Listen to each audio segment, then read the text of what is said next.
کس لیے پیدا کیا اور کس چیز سے پیدا کیا اور کیوں پیدا کیا. سوچ تمہیں کیوں پیدا کیا. ہم اپنے پروردگار کی اس کاریگری پر، اس کی قدرت گری پر ہم اپنے آپ کو غور و فکر کیا کہ رب تبارک و تعالیٰ نے ہمیں کیوں پیدا کیا.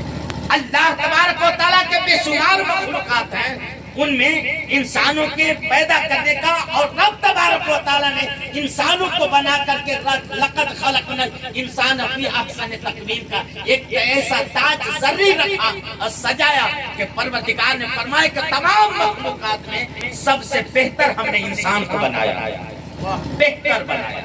لیکن بندے تو سوچ کہ ہم نے تمہیں کس لیے پیدا کیا اور کیوں پیدا کیا. تو سوچ، اگر تو سوچ لے گا کہ ہمیں کس لیے پیدا کیا گیا ہے تو تو اپنے دوسرے راستے کی طرف نہیں جائے گا بلکہ اپنے پروردگار کے راستے کی طرف جائے گا، ہدایت کے راستے کی طرف جائے گا.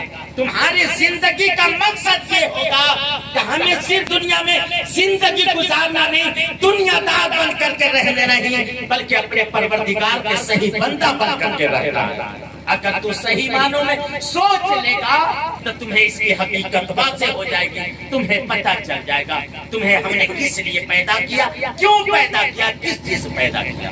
من اجل شیء خلق، میں نے تمہیں بندہ کیوں پیدا کیا. من نطفۃ خلق، اور میرے بندے ہم نے تمہیں ایک چند پانی کے قطرے سے، ہم نے نطفے سے ہم نے تمہیں بنایا ہے. یہ کاریگری ہے تو تیرے پروردگار انسان مجسمہ بناتا ہے، انسان صورتیں ڈھالتا ہے، انسان اسٹرکچر بناتا ہے، مجسمہ بناتا ہے، انسان بناتا ہے. اس کے لیے چند باتوں کی ضرورت ہوتی ہے. وہ مٹی لیتا ہے، پانی لیتا ہے، گوندتا ہے، اور اس کے ذریعے سے اچھی نقش و نگار کے ذریعے سے، اسے ہوا کے ذریعے سے، اسے دھوپ کے ذریعے سے سکھا کر کے ایک مجسمہ تیار کرتا ہے. بندے تم نے دنیا میں دیکھا نہیں، لیکن ان تمام چیزوں کی ضرورت انسان کو پڑتی ہے. لیکن بندے ہم ان تمام چیزوں سے پہلے ہم نے تمہیں یاد رکھ کہ ان تمام چیزوں کی ضرورت نہیں، بلکہ ہم نے تمہیں چند پانی کے قطرات سے تمہیں پیدا کیا، چند قطرے سے، نطفے سے ہم نے تمہیں پیدا کیا. بندے دنیا میں انسانوں کو بنا لینا، مٹی کا گارے سے بنا لینا، پانی کے ذریعے سے مٹی کو گوند کر کے انسانی مجسمہ تیار کر لینا یہ آسان ہے، لیکن پانی کے قطرے سے انسان بنا دینا یہ آسان نہیں ہے.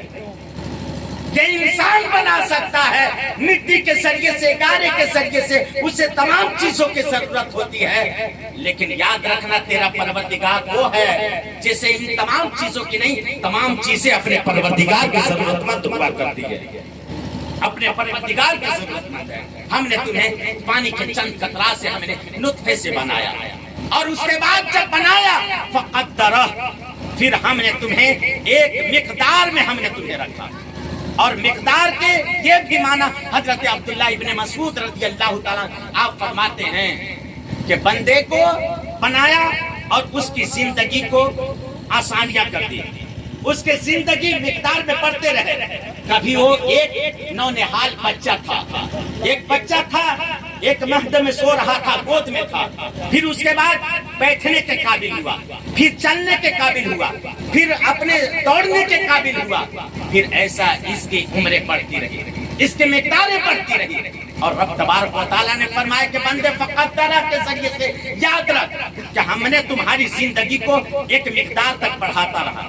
بندے اگر تو سوچ، آج ہم اور آپ دیکھیں، اگر ایک بچہ ہوتا ہے، بچی ہوتی ہے، تمام لوگ اسے گود میں پیار اور محبت سے اٹھاتے ہیں، اٹھاتے ہیں کہ نہیں؟ محبت سے اٹھاتے ہیں. کب تک؟ جب وہ بچپنے کے عالم میں ہے، ہر لوگ اسے پیار سے، محبت سے گود اٹھاتا ہے. اگر یہی بچہ 6 مہینہ، 10 مہینہ، سال بھر، 2 سال یہ بچے کی صورت میں ہے، گود میں ہر لوگ محبت کر رہے ہیں. اگر یہی بچہ 2 سال نہیں، اگر 15 سال تک صرف بچہ رہے گا، اسے کوئی گود لے گا؟ 20 سال تک کوئی بچہ ہی رہے، اس کی عمر نہ بڑھے، پروردگار نہ بڑھائے، تو کیا اسے محبت کرے گا؟ گود لینے والا بھی لیتے لیتے تھک جائے گا، کہتے آپ چلو ہٹاؤ. پروردگار نے فرمایا کہ فقدرہ، ہم نے تمہاری زندگی کو ایسا مقدار دیا، ہم نے تمہاری زندگی کا ایسا سلسلہ دیا، ثم السبیل یسرہ، پھر تمہارے لیے زندگی میں آسانیاں فرما دی۔ آسانیاں یہ فرما دی کہ تمہیں ہم نے ذہن جیسی وسعت عطا فرمائی، ہم نے سوچ و فکر دیا، تو اپنے اچھے کمائی کا اور اپنے حلال رزق کا تو نے اپنے اچھا انتظام کر لیا، تو نے اپنا راستہ طے کیا، چلنے کا ایک مقدار بنایا، تمہارے لیے آسان یہ راستہ کون کیا؟ تمہارے گھر میں گاڑیاں ہیں، تو گاڑیوں پر چلنے کے قابل ہوا، گاڑیوں پر سوار ہونے کے قابل ہوا، گاڑی لینے کے قابل ہوا۔ یہ تمام چیزیں آسانیاں کس نے کی ہے؟ بندے تیرے پروردگار نے کی۔ تیرے پروردگار کا اتنا بڑا احسان ہے، ثم السبیل یسرہ، تمہارے لیے راستے آسان کیا تیرے پروردگار نے۔ اور یہ تمہارے سوچ بندہ، تو اپنے آپ کو سوچ کہ ہمارے جو ذہن ہے یہ ہمارے لیے ذہن کہ ہمیں رزق یہاں زیادہ ملے گا، ہمیں رزق اپنے حاصل کرتے ہمارے لیے بھی کفالت کا، ہمارے بچوں کے لیے بھی پرورش کا ذریعہ بنے گا۔ یہ ذہن تمہیں کس نے دیا؟ تیرے پروردگار نے دیا۔ تمہارے ذہن کی وسعت کس نے دی ہے؟ تیرے پروردگار نے دی ہے۔ المختصر یہ کہ میں زیادہ تفسیر میں نہ جاؤں، ثم السبیل یسرہ فاماتہ فاکبرہ، پھر اس کے بعد یاد رکھ بندے، فاماتہ، پھر پروردگار نے تجھے موت دے دی۔ یہ بھی تجھ پر احسان ہے تیرے پروردگار کا، تجھ پر احسان ہے تیرے پروردگار کا۔ فاماتہ، جس پروردگار نے تجھے موت جیسی ایک نعمت عطا کر دی۔ مومن کے لیے اسی لیے فرمایا گیا، آقا کریم فرماتے ہیں الموت تحفۃ المومن، موت کیا ہے؟ ایک مومن کے لیے بہت بڑا تحفہ ہوتا ہے۔ اور یہی سوچے، رب تبارک و تعالیٰ نے فرمایا فاماتہ، اے بندے ہم نے تمہیں موت دی، یہ بھی بہت بڑا احسان ہے۔ اگر تو بڑھاپے میں تھا، ضعیف تھا، تو چلنے کے قابل نہیں تھا، بستر پہ پڑا تھا رہا تھا، کراہ رہا تھا، ہر لوگ تمہیں خدمت کرتے کرتے تھک گئے تھے، اب تو دعا کر رہا تھا پروردگار مجھے اٹھا لے، تیرا بچہ کہہ رہا تھا دعا کر دینا میرے والد اٹھ جائیں، ہر لوگ تمہارے فرد کہہ رہے تھے میرے دادا کے لیے دعا کر دیں، ہر لوگ کہہ رہے تھے، لیکن بندے اگر تمہیں موت نہ دیتے تو تمہاری زندگی کا کون ایسا ہے جو تمہیں موت جیسی نعمت تمہیں عطا کر سکتا تھا؟ موت جیسی نعمت جس نے عطا کی ہے تیرے پروردگار کی ذات۔ فاماتہ، جس پروردگار نے تمہیں زندگی دی ہے تو یہ بھی رب کا احسان ہے، تمہیں موت بھی دیا ہے تو یہ رب کا احسان ہے۔ اگر تم دنیا میں رہتے رہتے، اگر چرپائی پر سوتے سوتے ان بیماریوں میں کھیلتے ہوئے اگر تم تھک جاتے تو تمہارے لیے دیکھنے والے ہر لوگ تم سے دور ہوتے جا رہے تھے۔ بندے جب ایسی صورت میں جب تو بڑھاپے کے عالم میں آ گیا تھا تو ہر لوگ تمہیں خدمت کر کر کے تھک گئے تھے، تو ہم نے تمہارے اوپر احسان یہ کیا کہ ہم نے تمہیں موت جیسی نعمت عطا کر دی، یہ موت دیا تمہیں، ہم نے احسان کیا تمہارے اوپر۔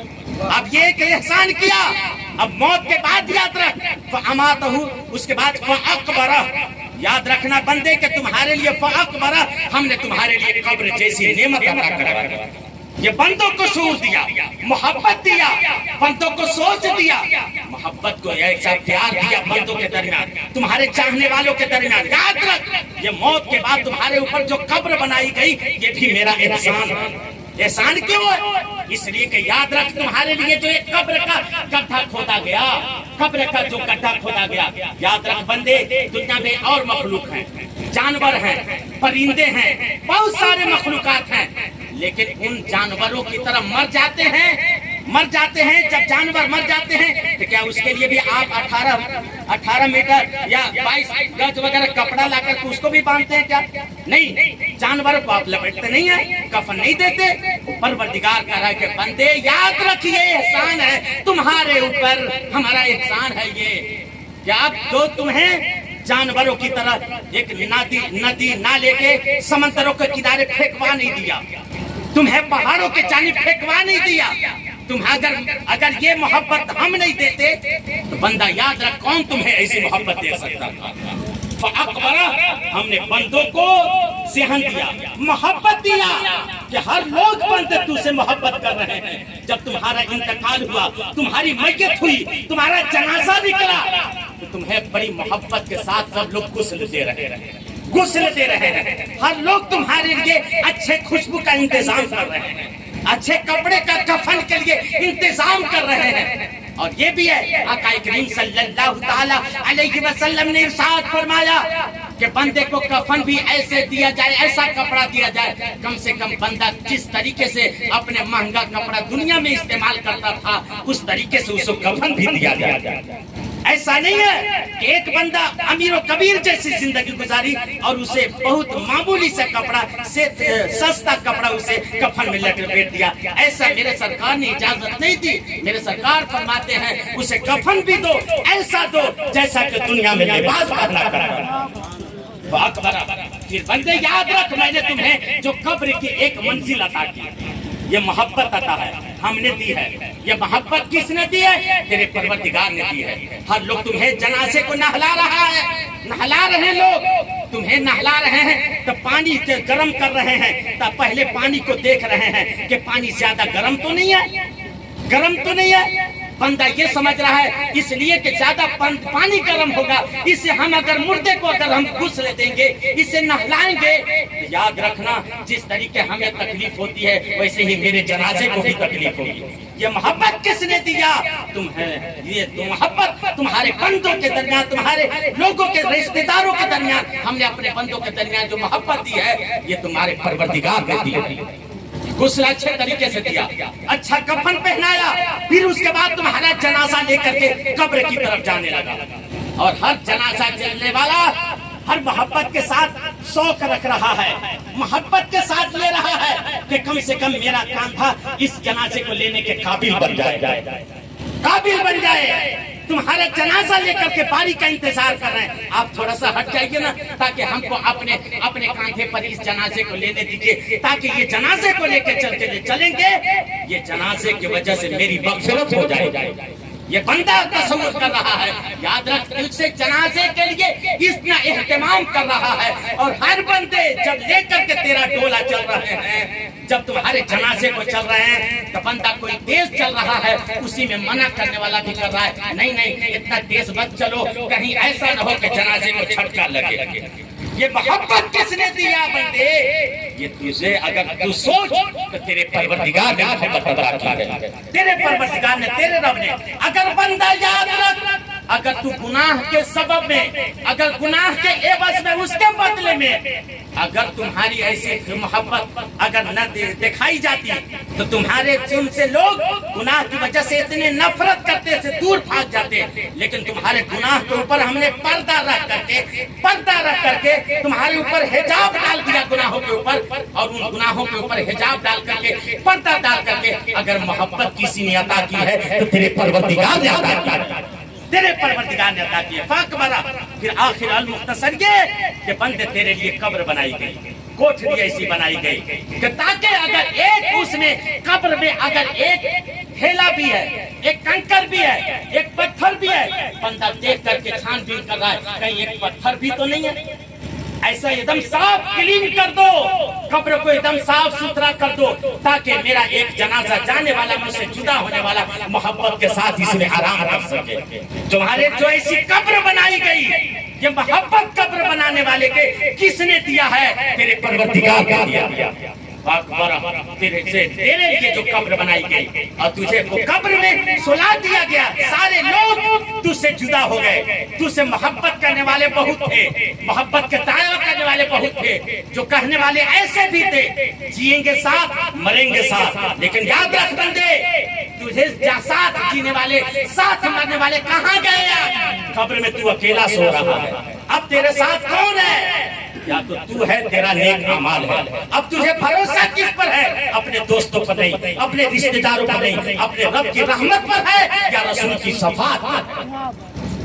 اس لیے ہماری زندگی کا ایک خلاصہ یہ ہے کہ اپنے پروردگار کی مرضی کے مطابق زندگی گزاریں۔ اللہ تبارک و تعالیٰ ہمارے اوپر اتنا کرم اور احسان کیا ہے، اگر ہم ایک آنکھ کے بال کے اگر ہم اس کے نعمت کو ہم ادا کرنا چاہیں، پوری زندگی اس نعمت کے احسان کو ہم ادا کرنا چاہیں، ہم کبھی ادا کر سکتے ہیں، اس لیے کہ پروردگار کے احسانات ہمارے اور آپ کے اوپر اتنے ہیں۔ رب تبارک و تعالیٰ ہمیں اور آپ کو صحیح معنوں میں زندگی گزار کر کے صحیح بندہ اپنے پروردگار کا بن کر کے اللہ زندگی گزارنے کی توفیق عطا فرمائے، آمین۔ بجائے سید المرسلین